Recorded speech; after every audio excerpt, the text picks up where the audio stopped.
오늘은 우리 모두가 피할 수 없는, 그러나 정확히 알아야만 하는 이야기를 꺼내려고 합니다. 65세에 은퇴하면 과연 얼마의 돈이 필요할까요? 이 질문에 여러분은 어떤 대답을 하고 계신가요? 그냥 적당히 있으면 되겠지. 자식들이 도와주겠지. 국민연금으로 충분하겠지. 혹시 이렇게 막연하게 생각하고 계시진 않으신가요? 막연한 불안에서 벗어나 정확한 숫자로 내 노후를 준비하는 시간, 지금 시작하겠습니다. 75 늙은이가 따뜻한 차 한 잔 앞에 두고 여러분과 이야기 나누려 합니다.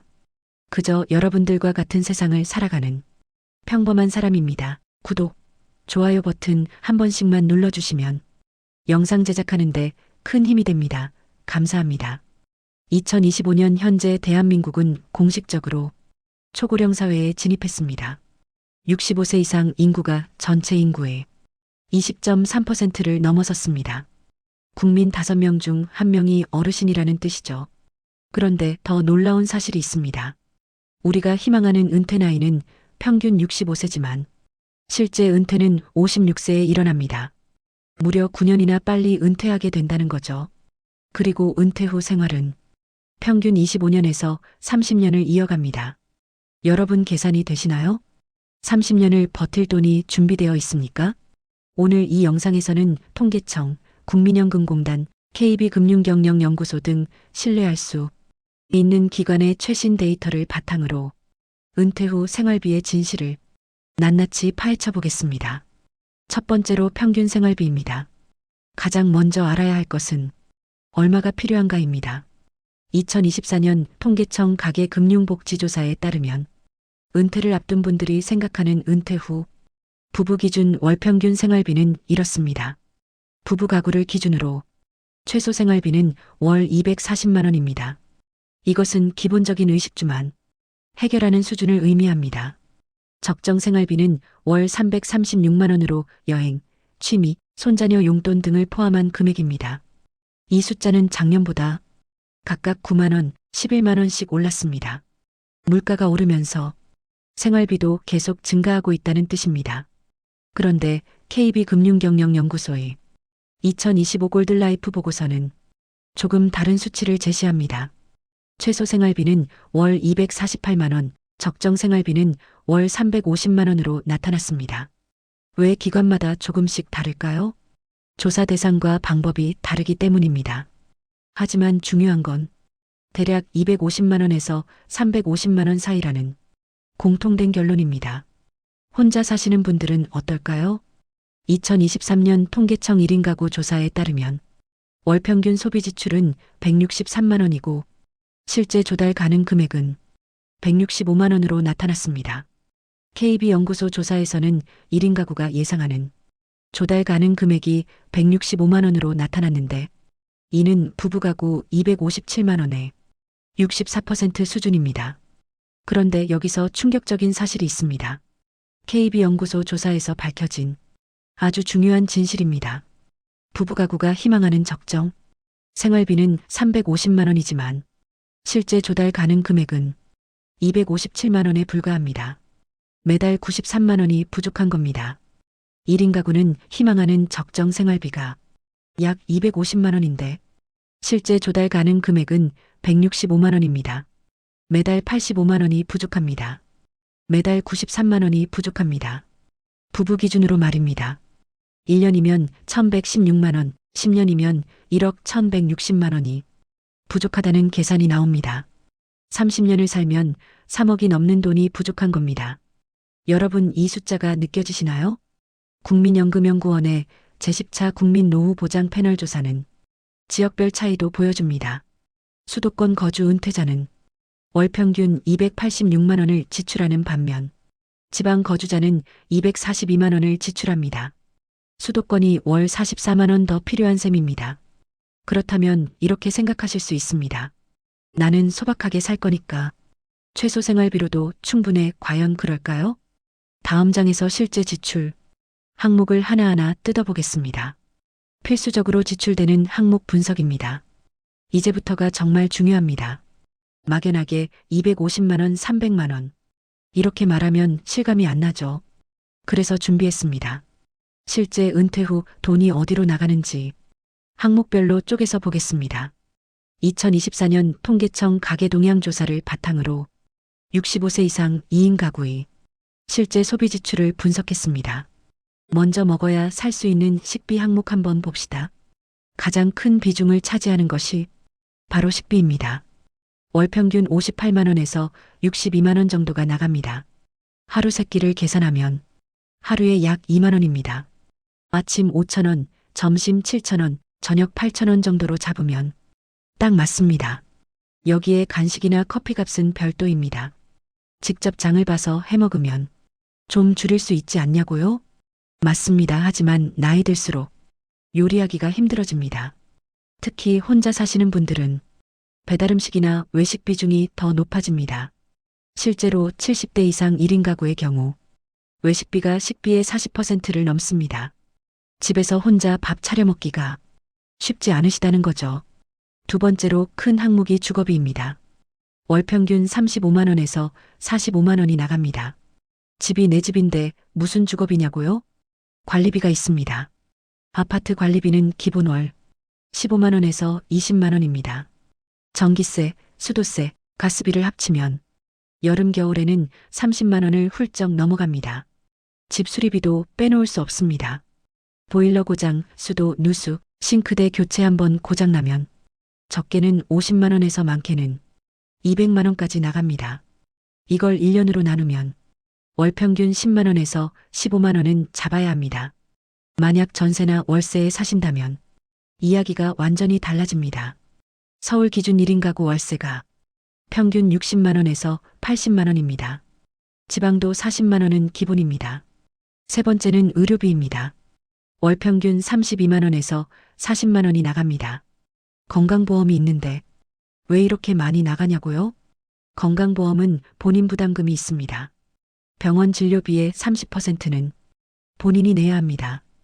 큰 병에 걸리면 비급여 항목이 많아서 수백만 원이 나갑니다. 실제로 국민건강보험공단 자료를 보면 65세 이상 1인당 연간 진료비가 평균 542만 원입니다. 이 중 본인 부담금은 약 162만 원으로 월 13만 원 수준입니다. 하지만 여기에 건강기능식품, 파스, 진통제 같은 일반 의약품, 안마나 물리치료 같은 비급여 항목을 합치면 월 30만 원에서 40만 원은 기본입니다. 특히 치과는 무섭습니다.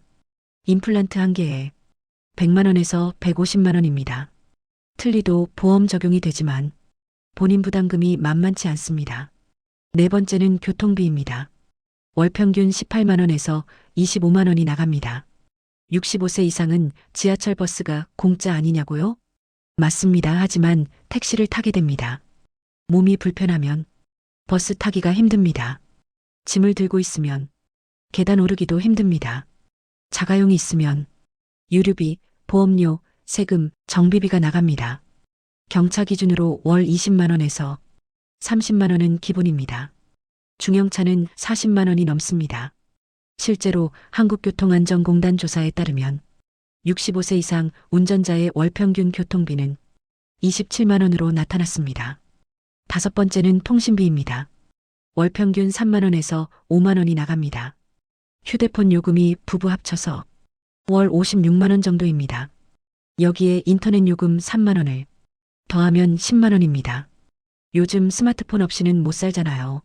자식들과 연락하려면 카카오톡도 써야 하고 영상통화도 해야 합니다. 넷플릭스나 유튜브 프리미엄 같은 구독료는 별도입니다. 요즘 어르신들도 많이 보십니다. 여섯 번째는 각종 공과금과 보험료입니다. 월 평균 25만 원에서 35만 원이 나갑니다. 재산세, 건강보험료, 장기요양보험료, 종합부동산세 등을 합치면 은퇴자도 월 15만 원에서 20만 원은 냅니다. 여기에 실손보험, 암보험 같은 민간보험료를 더하면 월 30만 원을 넘습니다. 일곱 번째는 문화생활비입니다. 월 평균 12만 원에서 18만 원이 나갑니다. 영화 한 편 보는데 1만 2천 원, 등산복 한 벌 사는데 15만 원, 노래방 한 번 가는데 2만 원. 작은 돈 같지만 모이면 큽니다. 실제로 문화체육관광부 조사에 따르면 60대 이상의 월 평균 문화생활비는 15만 7천 원으로 나타났습니다. 생각보다 많죠? 여덟 번째는 경조사비와 용돈입니다. 월 평균 10만 원에서 30만 원이 나갑니다. 나이가 들수록 경조사가 많아집니다. 친구 자식 결혼식, 친척 회갑잔치, 동창회비, 계모임 한 번 가면 적게는 5만 원에서 많게는 20만 원을 냅니다. 한 달에 두세 번만 가도 30만 원이 훌쩍 넘습니다. 자녀에게 주는 용돈도 있습니다. 손자 용돈, 명절 용돈, 생일 선물 자식이 둘이면 월 평균 20만 원은 나간다고 보시면 됩니다. 아홉 번째는 각종 생활용품비입니다. 월 평균 8만 원에서 12만 원이 나갑니다. 휴지, 세제, 샴푸, 치약, 비누 이런 것들 사는데 한 달에 5만 원은 기본입니다. 여기에 옷이나 신발을 사면 월 10만 원은 금방 넘습니다. 열 번째는 여가 및 여행비입니다. 월 평균 15만 원에서 25만 원이 나갑니다. 국내 여행 한 번 다녀오면 1박 2일에 30만 원에서 40만 원입니다. 연 2회만 가도 월 평균 10만 원입니다. 여기에 등산이나 낚시 같은 취미 활동비를 더하면 월 20만 원은 기본입니다. 한국문화관광연구원 조사에 따르면 60대 이상의 연평균 여행 횟수는 3.2회이고 1회당 평균 지출액은 38만 원으로 나타났습니다. 이 모든 항목을 더하면 어떻게 될까요? 식비 60만 원, 주거비 40만 원, 의료비 35만 원, 교통비 22만 원, 통신비 10만 원, 공과금과 보험료 30만 원, 문화생활비 15만 원, 경조사비와 용돈 25만 원, 생활용품비 10만 원, 여가 및 여행비 20만 원. 합계가 267만 원입니다. 이게 바로 현실입니다. 최소한으로 살아도 월 260만 원에서 270만 원은 필요하다는 겁니다. 그런데 이건 건강할 때 이야기입니다. 아프면 의료비가 2배로 뛰고 간병비까지 추가됩니다. 다음 장에서는 우리가 놓치기 쉬운 지출들을 살펴보겠습니다. 다음은 은퇴 후 놓치기 쉬운 지출입니다. 자, 지금까지 기본 생활비를 봤습니다. 그런데 은퇴를 준비하면서 많은 분들이 놓치는 지출들이 있습니다. 이게 정말 무섭습니다. 예상하지 못한 돈이 나가면 노후 계획이 완전히 무너지거든요. 첫 번째로 놓치기 쉬운 지출은 간병비입니다. 나는 건강하니까 괜찮다고요? 통계를 보시죠. 국민건강보험공단 자료에 따르면 65세 이상의 8.3%가 장기요양 서비스를 이용하고 있습니다. 12명 중 1명꼴입니다. 집에서 요양보호사를 쓰면 하루 8시간 기준 월 230만 원에서 280만 원이 나갑니다. 장기요양보험 혜택을 받으면 본인 부담금은 15%지만 그래도 월 35만 원에서 42만 원입니다. 요양원에 가면 어떨까요? 서울 기준 중급 요양원이 월 200만 원에서 300만 원입니다. 여기서 장기요양보험 혜택을 받으면 본인 부담금은 20%인 월 40만 원에서 60만 원입니다. 하지만 문제는 장기요양 등급을 받지 못하는 경우입니다. 등급을 받으려면 심사가 있는데 생각보다 까다롭습니다. 등급을 못 받으면 전액 본인 부담입니다. 실제로 한국보건사회연구원 조사에 따르면 돌봄이 필요한 노인 중 장기요양 서비스를 받는 비율은 35%에 불과합니다. 나머지 65%는 가족이 돌보거나 사비로 간병인을 씁니다. 두 번째는 주택수리 및 개보수비입니다. 집은 나이를 먹습니다. 특히 20년 이상 된 집은 여기저기 고장이 나기 시작합니다. 보일러 교체에 200만 원, 베란다 세시 교체에 300만 원, 화장실 리모델링에 500만 원, 도배와 장판에 200만 원 한번 손보면 최소 1000만 원은 깨집니다. 한국주택금융공사 조사에 따르면 60세 이상 가구의 연평균 주택 유지 보수비는 147만 원으로 나타났습니다. 월로 환산하면 12만 원입니다. 하지만 이건 평균입니다. 큰 수리를 할 때는 한 번에 몇백만 원씩 나갑니다. 이 돈을 미리 준비하지 않으면 예금을 깨야 합니다. 세 번째는 치과 치료비입니다. 나이가 들면 치아가 망가집니다. 임플란트가 필요한데 한 개에 100만 원에서 150만 원입니다. 여러 개 해야 하면 500만 원에서 1000만 원이 나갑니다. 건강보험이 적용되는 임플란트도 있지만 평생 2개까지만 보험이 적용됩니다. 나머지는 전액 본인 부담입니다. 대한치과의사협회 조사에 따르면 65세 이상의 평균 임플란트 개수는 3.7개입니다. 보험 적용 2개를 빼면 1.7개는 본인이 다 내야 합니다. 약 200만 원에서 250만 원의 추가 부담입니다.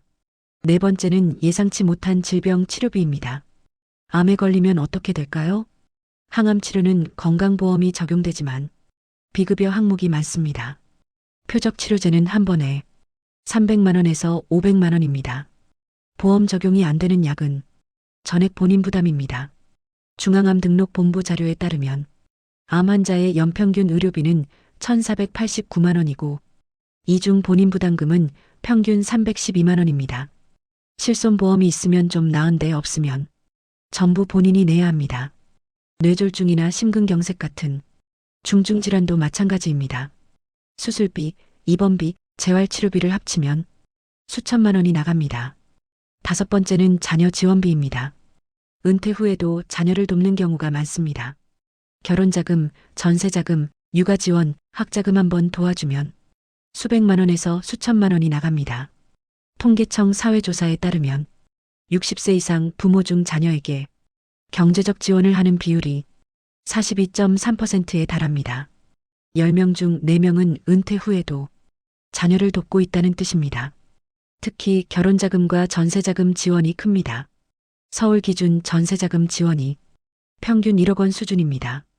이건 은퇴자금에서 빠져나가는 돈입니다. 여섯 번째는 부모님 돌봄 비용입니다. 평균 수명이 길어지면서 65세에 은퇴해도 부모님이 살아계신 경우가 많습니다. 90세 부모를 65세 자녀가 돌봐야 하는 겁니다. 부모님 병원비, 요양비, 생활비를 지원하면 월 50만 원에서 100만 원이 추가로 나갑니다. 자식으로서 당연한 도리지만 은퇴자금에는 큰 부담입니다. 일곱 번째는 물가 상승을 감안하지 않는 실수입니다. 지금 월 300만 원이면 충분하다고 생각할 수 있습니다. 하지만 10년 후에도 300만 원이 같은 가치일까요? 절대 아닙니다. 한국은행 통계를 보면 최근 10년간 평균 물가 상승률이 연 2.1%입니다. 이 속도면 10년 후에는 지금의 300만 원이 245만 원의 가치밖에 안 됩니다. 20년 후에는 200만 원의 가치로 떨어집니다. 30년 후에는 165만 원입니다. 그러니까 지금 월 300만 원으로 살 수 있다면 20년 후에는 월 367만 원이 필요하고 30년 후에는 월 448만 원이 필요하다는 계산이 나옵니다. 물가 상승을 감안하지 않으면 노후 계획이 완전히 틀어집니다. 여덟 번째는 갑작스러운 사고나 재해에 대한 대비금입니다. 화재, 누수, 도난, 교통사고 이런 일이 생기면 수백만 원에서 수천만 원이 한순간에 나갑니다. 보험이 있어도 본인 부담금이 있고 보험 적용이 안 되는 항목도 많습니다. 금융감독원 조사에 따르면 60세 이상 가구의 19.2%가 최근 3년 내 예상치 못한 지출로 100만 원 이상을 사용한 경험이 있다고 답했습니다. 이 모든 것을 종합하면 어떤 결론이 나올까요? 은퇴 후에는 기본 생활비 외에 예비비가 반드시 필요합니다. 최소한 월 생활비의 20%에서 30%는 예비비로 따로 잡아야 합니다. 월 300만 원으로 생활한다면 예비비를 포함해서 월 360만 원에서 390만 원을 준비해야 안전하다는 뜻입니다. 그럼 이 돈을 어떻게 만들 것인가?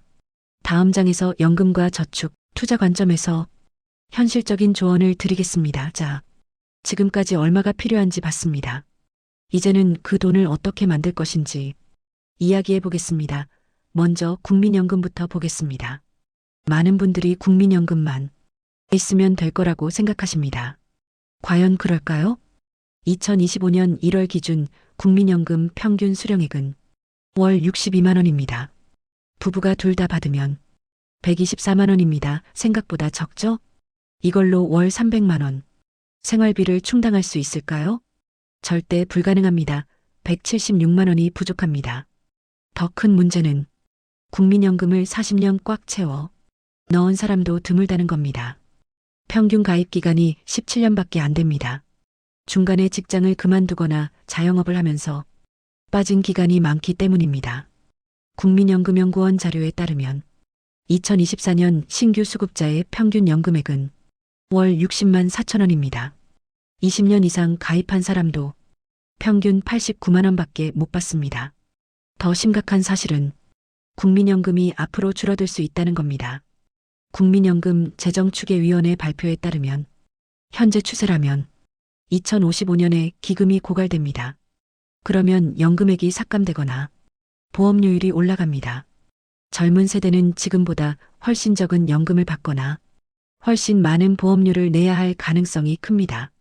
그러니까 국민연금만 믿으면 안 됩니다. 국민연금은 기본이고 추가 소득원이 반드시 필요합니다. 두 번째는 퇴직연금과 개인연금입니다. 퇴직연금 평균 수령액은 월 45만 원 수준입니다. 이것도 20년 이상 근속한 경우입니다.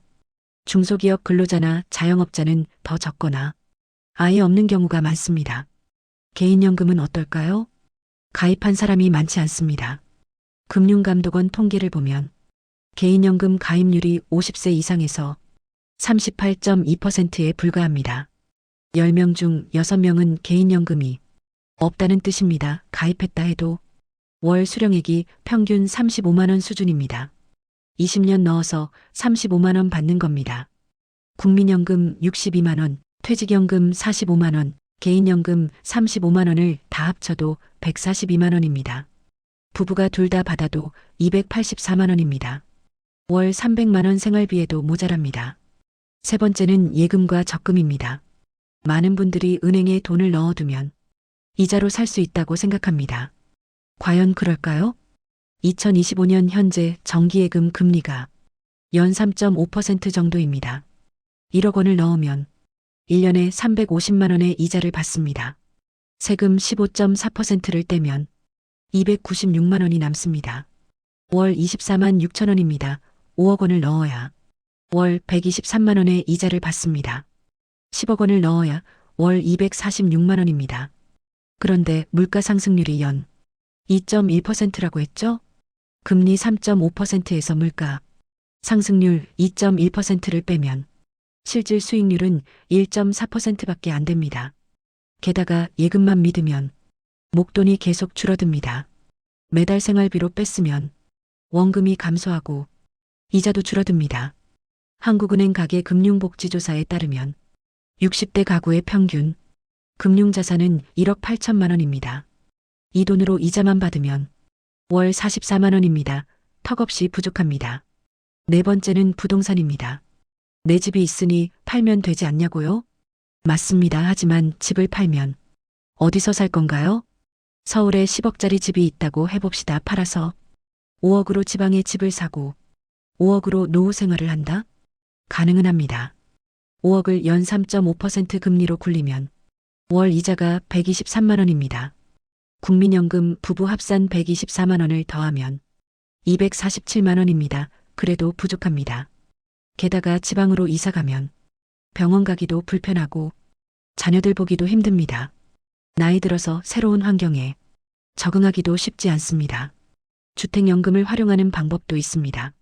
주택연금은 집을 담보로 맡기고 평생 매달 연금을 받는 제도입니다. 한국주택금융공사 자료를 보면 3억 원짜리 집으로 65세에 주택연금을 가입하면 부부 기준 월 88만 원을 받습니다. 5억 원이면 월 146만 원, 7억 원이면 월 205만 원입니다. 국민연금과 합치면 어떻게 될까요? 5억 원짜리 집 기준으로 주택연금 146만 원과 국민연금, 부부 합산 124만 원을 더하면 270만 원입니다. 최소 생활비는 되지만 적정 생활비에는 부족합니다. 다섯 번째는 일하는 노후입니다. 현실적으로 많은 어르신들이 은퇴 후에도 일을 합니다. 통계청 고령자 통계를 보면 65세 이상 고용률이 36.2%입니다. 10명 중 3명 이상이 일을 하고 있다는 뜻입니다. 어떤 일을 할까요? 경비, 청소, 주차관리, 배달, 가사도우미 같은 일자리가 많습니다. 월급은 평균 150만 원에서 180만 원 수준입니다. 건강하면 70세까지는 일할 수 있습니다. 이 기간 동안 번 돈으로 생활하고 연금은 최대한 늦게 타면 더 많이 받을 수 있습니다. 국민연금은 늦게 탈수록 많이 받습니다. 65세에 타면 100%지만 66세에 타면 107.2%, 70세까지 미루면 136%를 받습니다. 월 62만 원을 65세에 타는 것과 70세에 타는 것을 비교하면 70세에 타면 월 84만 원을 받습니다. 22만 원이 더 많습니다. 평생 받는 거니까. 큰 차이임 여섯 번째는 자산 배분입니다. 은퇴자금을 어떻게 나눠야 할까요? 전문가들은 이렇게 조언합니다. 안전자산 60%, 위험자산 40%입니다. 안전자산은 예금, 채권, 연금입니다. 위험자산은 주식, 펀드, 부동산입니다. 왜 이렇게 나눌까요? 안전자산만 있으면 물가를 못 이기고 위험자산만 있으면 손실이 날 수 있기 때문입니다. 금융투자협회 조사에 따르면 60대 이상 투자자의 평균 주식 비중은 23.8%입니다. 생각보다 적죠? 나이가 들수록 안전하게 가는 겁니다. 하지만 너무 안전하게만 가면 수익률이 낮아서 물가를 못 이깁니다. 그래서 적절한 위험자산 투자가 필요합니다. 배당주나 우량주에 장기 투자하면 연 5%에서 7% 수익을 기대할 수 있습니다. 1억 원을 투자하면 연 500만 원에서 700만 원, 월 41만 원에서 58만 원의 수익입니다. 리츠나 인프라펀드 같은 배당형 상품도 좋습니다. 연 4%에서 6%의 안정적인 배당을 줍니다. 일곱 번째는 건강관리입니다. 건강을 잃으면 돈이 아무리 많아도 소용없습니다. 병원비로 다 나갑니다. 보건복지부 통계를 보면 만성질환이 없는 노인의 연간 의료비는 평균 287만 원인데 만성질환이 3개 이상인 노인은 742만 원입니다. 2.6배 차이입니다. 건강하면 의료비를 아낄 수 있고 오래 일할 수도 있습니다. 그래서 건강관리가 최고의 재테크입니다. 꾸준한 운동, 균형 잡힌 식사, 정기 건강검진 이것만 잘해도 노후 자금을 수천만 원 아낄 수 있습니다. 여덟 번째는 소비 습관 조절입니다. 은퇴 전과 똑같이 쓰면 안 됩니다. 수입이 줄었으니 지출도 줄여야 합니다. 외식을 줄이고 집에서 해먹기, 명품 대신 실용품 사기, 큰 차 대신 작은 차 타기, 해외여행 대신 국내 여행 가기. 이런 작은 절약이 모이면 큽니다.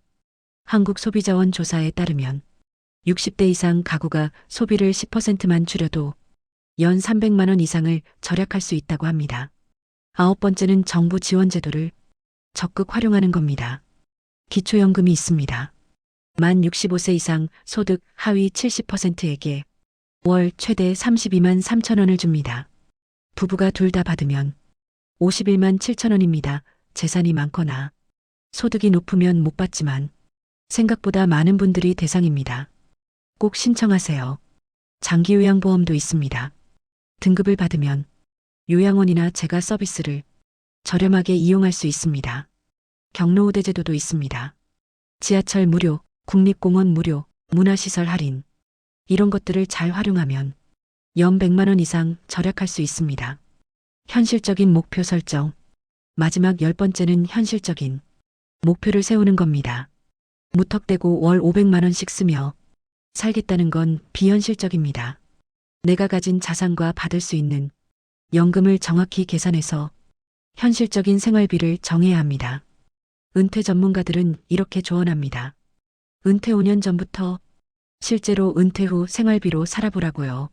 월 300만 원으로 살 계획이면 지금부터 300만 원으로 살아보는 겁니다. 그러면 뭐가 부족한지, 뭐를 더 준비해야 하는지 알 수 있습니다. 막상 은퇴하고 나서 당황하는 것보다 훨씬 낫습니다. 자, 정리하겠습니다. 국민연금만으로는 절대 부족합니다. 퇴직연금, 개인연금, 예금, 투자, 부동산, 일하는 노후까지 모든 수단을 동원해야 합니다. 그리고 가장 중요한 건 지금 당장 시작하는 겁니다. 50대에 준비하는 것과 60대에 준비하는 건 하늘과 땅 차이입니다. 다음 장에서는 실제 현장에서 은퇴 생활을 하고 계신 분들의 목소리를 들어보겠습니다. 이제 통계와 숫자를 넘어 실제 은퇴 생활을 하고 계신 분들의 생생한 이야기를 들어보겠습니다. 이름은 가명으로 처리했습니다.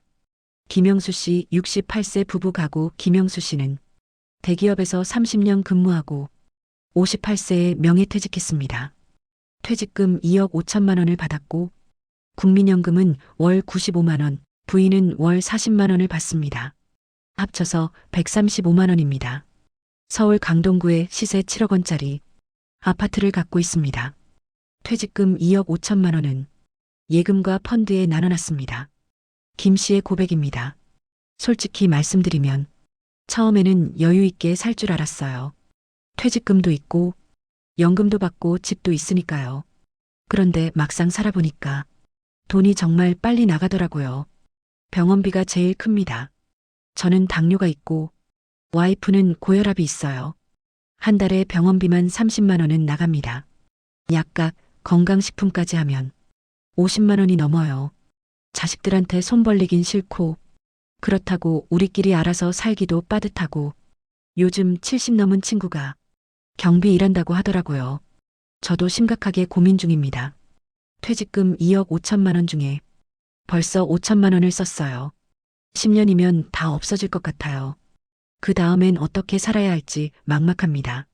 박순자 씨 70세 1인 가구. 박순자 씨는 남편과 사별 후 혼자 살고 있습니다. 국민연금은 유족연금으로 월 52만 원을 받습니다. 기초연금 32만 원을 합치면 84만 원입니다. 경기도 수원에 전세로 살고 있습니다. 전세금 1억 5천만 원은 남편 사망보험금으로 마련했습니다. 박 씨의 이야기입니다. 혼자 사니까 외롭기도 하지만 경제적으로도 힘들어요. 84만 원으로 한 달을 어떻게 살겠어요. 식비만 40만 원은 나가요. 혼자 장보고 해먹기 힘들어서 자꾸 배달시켜 먹게 되더라고요. 전기세, 가스비, 통신비 하면 20만 원 나가고 병원비 약값 10만 원 나가고 벌써 70만 원입니다. 옷 한 벌 사면 남는 게 없어요. 자식들이 가끔 용돈 주지만 미안해서 못 받겠어요. 자기들도 애들 키우느라 힘든데 나중에 전세금이라도 물려줘야지 싶어서 아껴 쓰는데 쉽지 않네요. 요즘 시청에서 무료급식 한다는데 줄 서는 게 창피해서 못 가겠어요. 그래도 가야 하나 고민입니다. 이철호 씨 66세 부부 가구. 이철호 씨는 자영업을 하다가 65세에 가게를 정리했습니다. 국민연금 가입 기간이 짧아서 월 35만 원밖에 못 받습니다. 부인은 주부라 연금이 없고 기초연금 32만 원을 받습니다. 경남 창원에 자가주택이 있고 예금이 5천만 원 있습니다. 이 씨의 하소연입니다. 국민연금을 제대로 안 넣은 게 후회됩니다. 장사하느라 바빠서 그냥 넘어갔는데 이게 이렇게 큰 차이를 만들 줄 몰랐어요. 지금 연금이 67만 원밖에 안 돼요. 식구가 둘인데 이걸로 어떻게 살아요. 예금 5천만 원 깨서 쓰는데 1년에 1천만 원씩 쓰니까 5년이면 바닥나겠죠. 그래서 결심했습니다. 아파트 경비 일을 시작했어요. 월급 160만 원 받습니다. 힘들지만 어쩔 수 없어요. 건강할 때 벌어놔야죠. 와이프는 시간제로 마트에서 일해요. 월 80만 원 법니다. 둘이 합치면 240만 원이고 연금 67만 원. 합치면 307만 원입니다. 이 정도면 살만해요. 문제는 언제까지 일할 수 있느냐는 거죠. 지금은 건강하니까 괜찮은데 아프면 끝입니다. 정미경 씨 67세 부부 가구. 정미경 씨 부부는 공무원 출신입니다. 공무원 연금을 부부 합산 월 280만 원 받습니다. 서울 노원구자가 아파트에 살고 예금 1억 원이 있습니다. 정 씨의 말입니다. 우리는 사실 좀 여유 있는 편이에요. 공무원 연금이 크니까요. 그래도 월 280만 원으로 여유롭게 살기는 어렵습니다. 요즘 물가가 얼마나 올랐는데요. 마트 가면 깜짝 놀라요. 삼겹살 한 근에 2만 원, 과일 조금 사면 5만 원 장 보고 나오면 10만 원이 훌쩍 넘어요. 손주들 용돈도 줘야죠. 손주가 셋인데 한 명당 10만 원씩 주면 30만 원입니다. 명절에는 더 주고요. 여행도 가고 싶어요. 평생 일만 하다가 이제 좀 놀고 싶은데 여행 한번 가면 100만 원은 기본이에요. 자주 못 가겠어요. 솔직히 공무원 연금 받는 우리도 이 정도인데 국민연금만 받는 분들은 정말 힘들 거예요. 주변에 그런 분들 보면 안타깝습니다. 강동민 씨 69세 부부 가구 강동민 씨는 중소기업에서 일하다가 56세에 구조조정으로 퇴직했습니다. 이후 택시기사를 10년 했습니다. 66세에 택시를 그만두고 지금은 완전히 은퇴했습니다. 국민연금은 월 58만 원, 부인은 월 30만 원을 받습니다. 경기도 평택에 자가주택이 있고 예금 3천만 원이 있습니다. 강 씨의 절규입니다. 정말 막막합니다. 연금 88만 원으로 두 사람이 어떻게 살아요? 예금 3천만 원도 병원비로 나갈 돈이에요. 저는 허리가 안 좋아서 일을 못해요. 택시 10년 하면서 허리 다 망가뜨렸어요. 이제 서 있기도 힘듭니다. 자식들한테 손 벌리긴 싫은데 안 되겠어요. 큰아들이 매달 50만 원씩 보내줍니다. 그걸로 겨우 버팁니다. 이러려고 평생 일한 건가 싶어서 허탈해요. 젊었을 때 좀 더 아껴 쓰고 연금을 제대로 넣을 걸 그랬어요. 윤혜진 씨 65세 부부 가구. 윤혜진 씨는 교사 출신이고 남편은 회사원이었습니다. 부부가 벌어서 자녀 둘을 대학까지 보냈습니다. 퇴직금과 저축을 합쳐 5억 원의 노후 자금을 마련했습니다. 서울 마포구 아파트는 15억 원인데 전세를 주고 본인들은 월세로 살고 있습니다. 전세 보증금 5억 원과 노후 자금 5억 원을 합친 10억 원을 굴리고 있습니다. 윤 씨의 경험담입니다. 우리는 계획적으로 준비했어요. 은퇴 10년 전부터 노후 설계를 했습니다. 집은 전세를 주고 우리는 작은 집에 월세로 살기로 했어요. 10억 원을 배당주와 리츠에 투자해서 연 5% 수익을 냅니다. 1년에 5천만 원, 월 416만 원의 배당 수입이 생깁니다. 여기에 연금 부부 합산 180만 원을 더하면 월 596만 원입니다. 월세 80만 원을 내고도 월 516만 원이 남습니다. 이 정도면 여유 있게 살 수 있어요. 하지만 이것도 건강할 때 얘기입니다. 둘 중 하나라도 아프면 간병비로 엄청 나갑니다. 그래서 건강관리에 많이 신경 씁니다. 제 조언은 이겁니다. 무조건 일찍 준비하세요. 50대에 시작하면 늦어요. 40대부터 준비해야 합니다. 최상훈 씨 71세 1인 가구. 최상훈 씨는 이혼 후 혼자 살고 있습니다. 자식과는 연락이 끊긴 상태입니다. 국민연금 월 48만 원, 기초연금 32만 원을 받아 월 80만 원으로 생활합니다. 서울 영등포구 고시원에 살고 있습니다. 월세 45만 원입니다. 최 씨의 고백입니다. 이게 사람 사는 건가 싶습니다. 월 80만 원에서 월세 45만 원 내면 35만 원 남아요. 이걸로 한 달을 사는 거예요. 밥은 복지관 무료급식으로 해결합니다. 하루 한 끼는 먹어야 하니까요. 처음엔 부끄러웠는데 이제는 익숙해졌어요. 담배는 끊었고 술도 끊었어요. 그럴 돈이 없어요. 옷은 헌옷 가게에서 사고 신발은 1년에 한 켤레 삽니다. 병원은 못 가요. 아파도 그냥 참습니다. 약국에서 파스나 진통제 사 먹고 버텨요. 이렇게 사는 게 나만 그런 게 아니에요. 주변에 저처럼 사는 어르신들 많습니다. 이게 대한민국의 현실이에요. 이 사례들에서 공통적으로 나타나는 교훈이 있습니다. 첫째, 국민연금만으로는 절대 부족합니다. 추가 소득원이 반드시 필요합니다. 둘째, 건강이 무너지면 경제도 무너집니다. 건강관리가 최우선입니다. 셋째, 일찍 준비한 사람과 늦게 준비한 사람의 격차가 엄청납니다. 넷째, 혼자 사는 것보다 부부가 함께 사는 게 경제적으로 훨씬 유리합니다. 다섯째, 자식에게 의존하는 노후는 불안정합니다. 스스로 준비해야 합니다. 여러분은 어떤 사례에 가까우신가요? 아니면 어떤 사례가 되고 싶으신가요? 마지막 정리로 넘어가겠습니다. 자, 지금까지 긴 여정이었습니다. 처음 던진 질문을 다시 한번 정리하겠습니다. 65세에 은퇴하면 과연 얼마의 돈이 필요한가?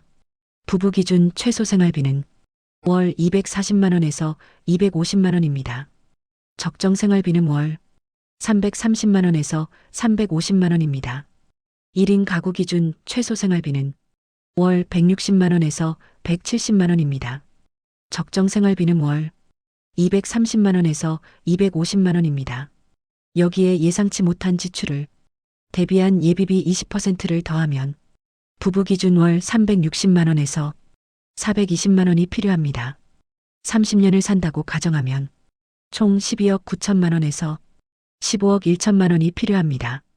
그런데 현실은 어떤가요? 국민연금 평균 수령액은 부부 합산 월 124만 원입니다. 턱없이 부족합니다. 매달 236만 원에서 296만 원이 부족한 겁니다. 그래서 필요한 것이 추가 소득원입니다. 퇴직연금, 개인연금, 예금 이자, 투자 수익, 부동산 활용, 일하는 노후. 이 모든 걸 동원해야 합니다. 40대인 분들은 지금 당장 시작하세요. 국민연금을 최대한 많이 넣고 개인연금도 가입하세요. 투자도 공격적으로 할 수 있는 시기입니다. 주식 비중을 50%까지 가져가도 됩니다. 50대인 분들은 구체적인 은퇴 계획을 세우세요. 얼마가 필요하고 얼마가 있는지 정확히 계산하세요. 부족한 부분은 지금이라도 채워야 합니다. 투자는 좀 더 안정적으로 가세요. 주식 비중을 40% 이하로 낮추세요. 60대인 분들은 자산을 보호하는 데 집중하세요. 무리한 투자는 금물입니다. 안전자산 비중을 70% 이상으로 높이세요. 그리고 국민연금 수령 시기를 전략적으로 선택하세요. 건강하면 늦게 타는 게 유리합니다. 70대 이상인 분들은 현재 상태를 유지하는 데 집중하세요. 새로운 투자나 사업은 위험합니다. 정부 지원 제도를 최대한 활용하세요. 기초연금, 장기요양보험, 각종 할인 혜택을 꼼꼼히 챙기세요. 여러분 지금 당장 해야 할 일이 있습니다. 첫째, 내 자산을 정확히 파악하세요. 예금이 얼마, 부동산이 얼마, 받을 연금이 얼마 정확한 숫자를 쓰세요. 둘째, 은퇴 후 생활비를 계산하세요. 지금 생활비의 70% 정도로 잡으면 됩니다. 너무 낙관적으로 잡지 마세요. 셋째, 부족한 금액을 계산하세요. 필요한 돈에서 있는 돈을 빼면 부족한 돈이 나옵니다. 이게 앞으로 채워야 할 금액입니다. 넷째, 구체적인 실행 계획을 세우세요. 매달 얼마를 저축할 것인가, 어디에 투자할 것인가, 언제까지 일할 것인가. 구체적으로 적으세요. 다섯째, 지금 당장 실행하세요. 계획만 세우고 실행하지 않으면 아무 소용 없습니다. 오늘 당장 은행에 가서 연금 상품을 알아보세요. 피해야 할 실수도 있습니다. 첫째, 막연한 낙관입니다. 어떻게든 되겠지, 자식이 도와주겠지. 이런 생각은 버리세요. 스스로 준비해야 합니다. 둘째, 과도한 자녀 지원입니다. 자식 사랑은 좋지만 내 노후를 희생하면 안 됩니다.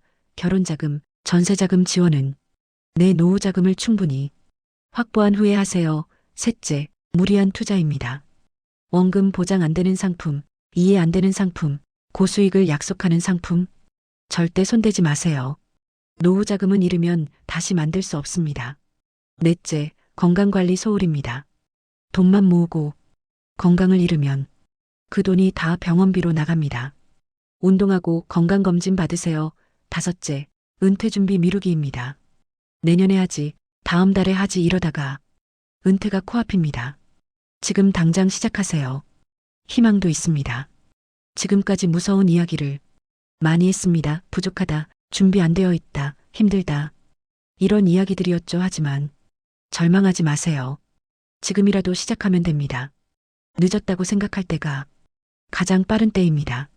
실제로 많은 분들이 늦게 시작해도 성공적인 노후를 보내고 계십니다. 핵심은 현실을 정확히 인식하고 실행하는 겁니다. 그리고 행복한 노후가 꼭 돈이 많아야 하는 건 아닙니다. 건강하고 소박하게 사는 것도 충분히 행복할 수 있습니다. 중요한 건 내가 원하는 노후가 무엇인지 명확히 하고 그에 맞는 준비를 하는 겁니다. 해외여행을 많이 다니고 싶으면 돈을 많이 모아야겠죠. 시골에서 텃밭 가꾸며 살고 싶으면 그렇게 많은 돈이 필요하지 않을 수도 있습니다. 한국노년학회 조사에 따르면 노후 행복도는 소득 수준보다 건강 상태와 사회적 관계가 더 큰 영향을 미친다고 합니다. 돈도 중요하지만 건강과 인간관계가 더 중요하다는 뜻입니다. 그러니 돈만 모으지 마세요. 건강도 챙기고 친구도 만나고 취미도 가지세요. 그게 진짜 행복한 노후입니다. 은퇴는 끝이 아니라 새로운 시작입니다. 직장에서의 삶이 끝나고 내가 진짜 하고 싶었던 일을 할 수 있는 시기입니다. 많은 어르신들이 은퇴 후에 새로운 일을 시작하십니다. 유튜브를 시작하시는 분도 있고 그림을 그리시는 분도 있습니다. 봉사활동을 하시는 분들도 많습니다. 일본의 한 연구에 따르면 은퇴 후에도 의미 있는 활동을 하는 노인들의 건강 수준이 훨씬 높고 수명도 길다고 합니다. 그러니 돈 걱정만 하지 마시고 은퇴 후 무엇을 하며 살 것인지도 생각해 보세요. 그게 진짜 은퇴 준비입니다. 시청자 여러분께 질문합니다. 긴 영상 끝까지 봐주셔서 감사합니다. 이제 여러분께 질문을 드리겠습니다. 첫 번째 질문입니다. 여러분은 은퇴 후 월 생활비로 얼마가 필요하다고 생각하시나요? 댓글로 알려주세요. 250만 원인가요? 300만 원인가요? 아니면 400만 원인가요? 두 번째 질문입니다. 여러분은 지금 은퇴 준비를 어느 정도 하고 계신가요? 충분히 준비되어 있다. 어느 정도 준비 중이다. 아직 시작 안 했다. 솔직하게 댓글로 알려주세요. 세 번째 질문입니다. 은퇴 준비에서 가장 어려운 점이 무엇인가요? 돈이 부족한가요? 정보가 부족한가요? 실행이 어려운가요? 여러분의 고민을 나눠주세요. 네 번째 질문입니다. 여러분이 가장 걱정되는 은퇴 후 지출 항목은 무엇인가요? 의료비인가요? 생활비인가요? 주거비인가요? 댓글로 알려주세요. 다섯 번째 질문입니다. 이 영상을 보고 가장 도움이 된 부분은 무엇인가요? 구체적인 생활비 분석인가요? 실제 사례인가요? 아니면 준비 전략인가요? 여섯 번째 질문입니다. 혹시 은퇴 준비와 관련해서 더 알고 싶은 내용이 있으신가요? 주택연금인가요? 투자 전략인가요? 정부 지원 제도인가요? 알려주시면 다음 영상에서 다루겠습니다. 일곱 번째 질문입니다. 여러분 주변에 성공적인 은퇴 생활을 하고 계신 분이 있으신가요? 그분의 비결이 무엇인지 댓글로 공유해 주세요. 다른 분들께도 큰 도움이 될 겁니다. 여덟 번째 질문입니다. 이 영상이 도움이 되셨다면 좋아요 버튼을 눌러주시고 구독과 알림 설정도 부탁드립니다. 앞으로도 시니어 여러분께 실질적인 도움이 되는 영상을 계속 만들겠습니다. 아홉 번째 부탁입니다. 이 영상을 주변에 은퇴를 준비하시는 분들께 공유해 주세요. 한 분이라도 더 제대로 준비하실 수 있도록 도와주세요. 마지막 열 번째입니다. 여러분의 소중한 은퇴 준비 이야기를 댓글로 나눠주세요. 성공담이든 실패담이든 모두 소중한 교훈입니다. 우리 모두 함께 배우고 성장해 갑시다. 오늘 영상이 여러분께 조금이나마 도움이 되었기를 바랍니다. 은퇴는 두려운 게 아닙니다. 준비하지 않는 것이 두려운 겁니다. 지금부터라도 하나씩 준비하시면 됩니다. 기억하세요. 늦었다고 생각할 때가 가장 빠른 때입니다. 오늘이 여러분 인생에서 가장 젊은 날입니다. 오늘 당장 시작하세요. 여러분의 행복하고 안정적인 노후를 진심으로 응원합니다. 건강하시고 항상 좋은 일만 가득하시길 바랍니다. 긴 영상 끝까지 함께 해주셔서 정말 감사합니다. 다음 영상에서 또 뵙겠습니다. 시청해주셔서 감사합니다.